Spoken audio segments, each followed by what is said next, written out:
Target ಮಾಡ್ತಾ ಇದ್ದಾರೆ. Bale ಆಗಿದೆ, ಹೊರಗಡೆ ಬಂದಿದ್ದೀನಿ, ನನ್ನನ್ನ ಹ್ಯಾಂಗ್ ಮಾಡ್ಬೇಕಾ ಇವರು? ನಾನೊಬ್ಬ ದಲಿತ ಮಂತ್ರಿ ಅಂತೇಳಿ ನನ್ನ ಟಾರ್ಗೆಟ್ ಮಾಡ್ತಾ ಇದ್ದಾರೆ ಬಿಜೆಪಿ ಅವರು ಅಂತ ನೇರವಾಗಿ ಆರೋಪ ಮಾಡ್ತಾರೆ. ನೋಡಿ, ಒಂದು ವಿಷಯ ಎಲ್ಲ ಮಾಧ್ಯಮ ಸ್ನೇಹಿತರು ಗಮನಿಸಬೇಕಾಗಿರುವಂಥದ್ದು, ಕರಪ್ಷನ್ಗೆ ಜಾತಿನ ಕಟ್ಟೋದು ಬಹಳ ತಪ್ಪು. ಫಸ್ಟು ಜಾತಿಯನ್ನು ದುರುಪಯೋಗ ಮಾಡಿಕೊಳ್ಳುವಂಥದ್ದನ್ನ ಅವರು ಬಿಡಬೇಕು. ಅಂದರೆ ಇವತ್ತು ಹಾಗಿದ್ರೆ, ನಾನೊಬ್ಬ ದಲಿತ ಅನ್ನೋದು ಆಗಿದ್ರೆ, ಸತೀಶ್ ಜಾರಕಿಹೊಳಿ ಅವ್ರ ಬಗ್ಗೆ ಬಿಜೆಪಿ ಪಾರ್ಟಿಯವರು ಯಾಕೆ ಮಾತಾಡ್ತಾ ಇಲ್ಲ? ಸತೀಶ್ ಜಾರಕಿಹೊಳಿ ಅವರು ಕೂಡ ವಾಲ್ಮೀಕಿ ಜನಾಂಗಕ್ಕೆ ಸಂಬಂಧಪಟ್ಟ ವ್ಯಕ್ತಿನೇ. ರಘುಮೂರ್ತಿ ಮಂತ್ರಿ ಆಗಿದ್ದಾರೆ ಚಳ್ಳಕೆರೆ ಅವರು, ಅವರನ್ನ ಟಾರ್ಗೆಟ್ ಮಾಡ್ತಾ ಇಲ್ಲ. ಅವರು ಕೂಡ ದಲಿತ ಮಂತ್ರಿನೇ.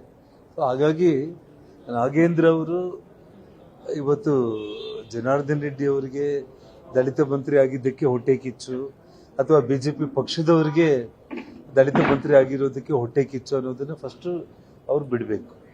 ಮತ್ತು ಕಾಂಗ್ರೆಸ್ ಪಕ್ಷ ಕೂಡ ಇವತ್ತು ಅವ್ರನ್ನ ಮುಂದೆ ಬಿಟ್ಟು ಇವತ್ತು ದಲಿತ ಅನ್ನೋ ಕಾರ್ಡನ್ನು ಪ್ಲೇ ಮಾಡಿದ್ರೆ ಅವ್ರಿಗೇನಾದ್ರೂ ಉಪಯೋಗ ಆಗುತ್ತೆ ಅಂತಂದ್ರೆ, ಅಂದ್ರೆ ಅವ್ರಿಗೆ ಇದು ಕೊನೆ, ಅಂದ್ರೆ ಅವ್ರಿಗೇನು ಹೇಳಲಿಕ್ಕೆ ಇವತ್ತು ನೀವು ಲೀಗಲಿ.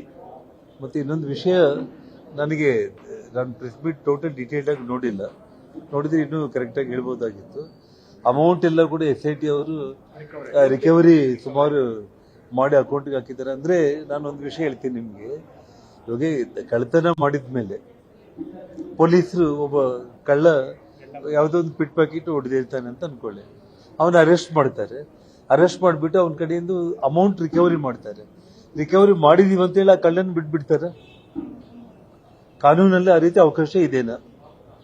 ಅಂದ್ರೆ SIT ಅಧಿಕಾರಿಗಳನ್ನ ಬಹಳ ದೊಡ್ಡ ಪ್ರಮಾಣದಲ್ಲಿ ಮೆಚ್ಚಿಕೊಂಡು ಅಮೌಂಟ್ ಎಲ್ಲ ರಿಕವರಿ ಮಾಡಿದ್ದಾರೆ. 800 ಅಕೌಂಟ್ಗಳಿಂದ ಅಮೌಂಟ್ ಅನ್ನ SIT ಅಧಿಕಾರಿಗಳು ರಿಕವರಿ ಮಾಡಿದ್ದಾರೆ.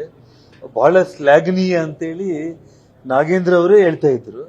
ಅದಕ್ಕೆ ಅವ್ರ ಜೊತೆಯಲ್ಲಿ ತುಂಬಾ ಮೇಧಾವಿಗಳು, ನಮ್ಮ ಕರ್ನಾಟಕ ರಾಜ್ಯದ ಲೀಗಲ್ ಅಲ್ಲಿ ನಂಬರ್ 1 ಪೊನ್ನಣ್ಣ ಅವರು ಕೂಡ ಅಲ್ಲೇ ಕುಂತಿದ್ದಾರೆ.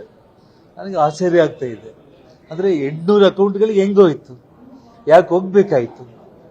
ಮತ್ತು ಇಡಿ ಚಾರ್ಜ್ ಶೀಟ್ ಅಲ್ಲಿ ತುಂಬಾ ಕ್ಲಿಯರ್ ಆಗಿ ಬಳ್ಳಾರಿ ಪಾರ್ಲಿಮೆಂಟ್ ಚುನಾವಣೆಗೆ ಆ ಹಣ ಯಾವ ರೀತಿ ದುರುಪಯೋಗ ಆಗಿದೆ, ಮತ್ತು ಬಳ್ಳಾರಿ ಭರತ್ ರೆಡ್ಡಿಗೆ ಇಷ್ಟು ಅಮೌಂಟ್ ಆಯಿತು, ಗಣೇಶ್ ಅವ್ರ ಹೆಸರುಗಳು ಬರ್ತಿದ್ದಾರೆ, ಅವ್ರ ಹೆಸರಲ್ಲಿ ಅವ್ರಿಗೆ ಎಷ್ಟೆಷ್ಟು ಅಮೌಂಟ್ ಕೊಟ್ಟಿದ್ದೀವಿ ಅಂತೇಳಿ ಇಡಿ ಚಾರ್ಜ್ ಶೀಟ್ ಅಲ್ಲಿ ಇಡೀ ಪಾರ್ಲಿಮೆಂಟ್ ವ್ಯಾಪ್ತಿಗೆ ಬರೋ 10 ವಿಧಾನಸಭಾ ಕ್ಷೇತ್ರಗಳ ಶಾಸಕರುಗಳಿಗೆ MP ಎಲೆಕ್ಷನ್ಗೆ ಸಂಬಂಧ ಎಷ್ಟೆಷ್ಟು ಹಣ ಕೊಟ್ಟಿದ್ದಾರೆ ಅನ್ನೋದು ಡೀಟೇಲ್ಸ್ ಇದೆ. ಸೊ ಹಾಗಾಗಿ ಇದೆಲ್ಲವೂ ಕೂಡ ಅವ್ರು ಏನ್ ಮಾತಾಡ್ತಾ ಇದ್ದಾರೆ ಕರೆಕ್ಟ್ ಅಲ್ಲ. ಇವತ್ತು ಭಾರತೀಯ ಜನತಾ ಪಕ್ಷದ ನಿಲುವು ಒಂದೇ ಒಂದೇನೆಂದ್ರೆ, ನಾಗೇಂದ್ರನ ಕೈಬಿಟ್ಟು ನೀವು ಇನ್ನ ದಲಿತ ಮಂತ್ರಿಗಳು ಯಾರನ್ನ ಬೇಕಾದ್ರೆ ನೀವು ಮಾಡ್ಕೊಳ್ಳಿ. ಅದಕ್ಕೆ ಭಾರತೀಯ ಜನತಾ ಪಕ್ಷಕ್ಕೆ ಯಾವ ರೀತಿ ಇದಿಲ್ಲ. ಜನಾರ್ದನ್ ರೆಡ್ಡಿಗೆ ನಾಗೇಂದ್ರ ಮೇಲೆ ಇನ್ನೊಬ್ಬರ ಮೇಲೆ ವೈಯಕ್ತಿಕ ದ್ವೇಷ ಅನ್ನೋದಿಲ್ಲ. ಯಾಕಂದ್ರೆ ನನ್ನ ಕೈಯಲ್ಲೇ ಬೆಳೆದಿರುವಂತವ್ರು, ನನ್ನ ಕೈಯಲ್ಲೇ ಮೊದಲು ಬಿಜೆಪಿ ಶಾಸಕನಾಗಿ ಗೆದ್ದಿರುವಂತವ್ರು. ಅಷ್ಟೇ ಆಗ್ಲಿ, ಇವತ್ತು ಯಾರು ಕೂಡ ಇದಕ್ಕೆ ಕರಪ್ಷನ್ಗೆ ದಲಿತ ಅನ್ನುವಂತ ಅಸ್ತ್ರ ಉಪಯೋಗಿಸಿದ್ರೆ ಏನಾದ್ರೂ ಲಾಭ ಆಗ್ಬೋದು ಅಂತಂದ್ರೆ, ಇವತ್ತು ಆ ಜನಾಂಗದ ವ್ಯಕ್ತಿಗಳೇ, ಆ ಜನಾಂಗದ ಸಾಮಾನ್ಯ ಜನರೇ ಇವತ್ತು ಅವ್ರನ್ನ ತಿರಸ್ಕಾರ ಮಾಡ್ತಾರೆ.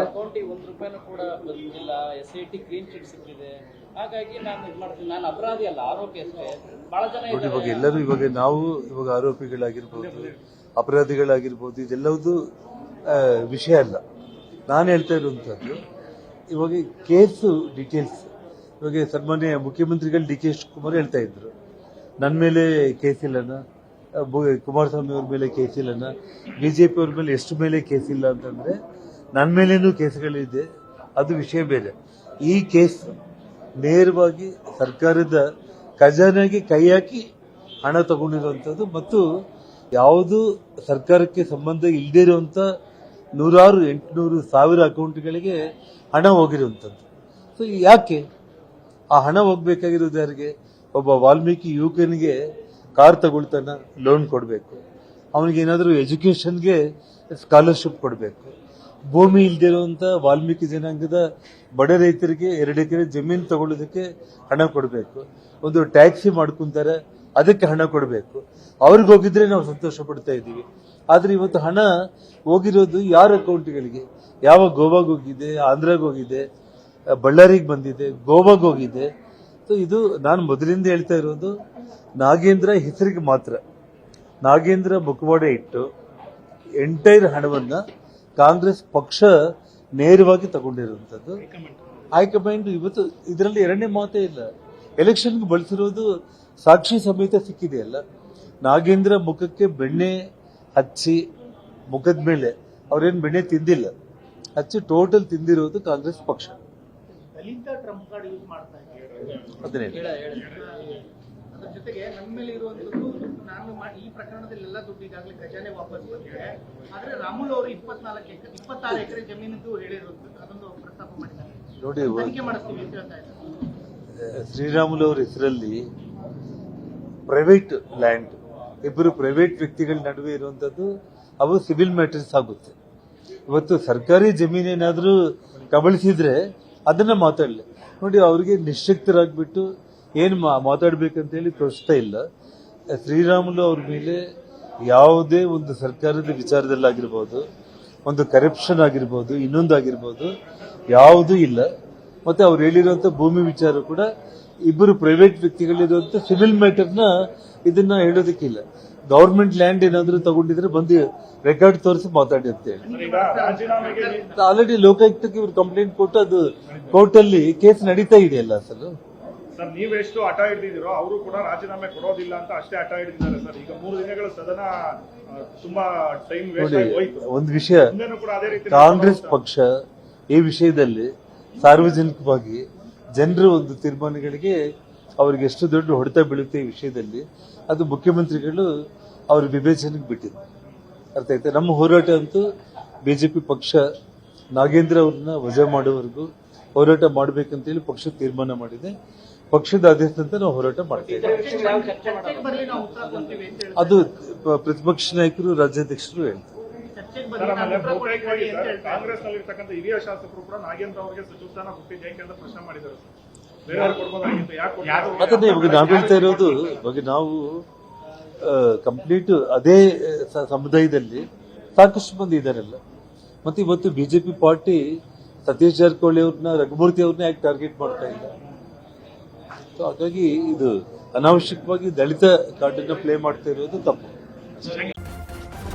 ನ್ಯೂಸ್ ಫಸ್ಟ್ ನಿರ್ಭೀತಿಯಿಂದ ನಿಮ್ಮ ಪರವಾಗಿ.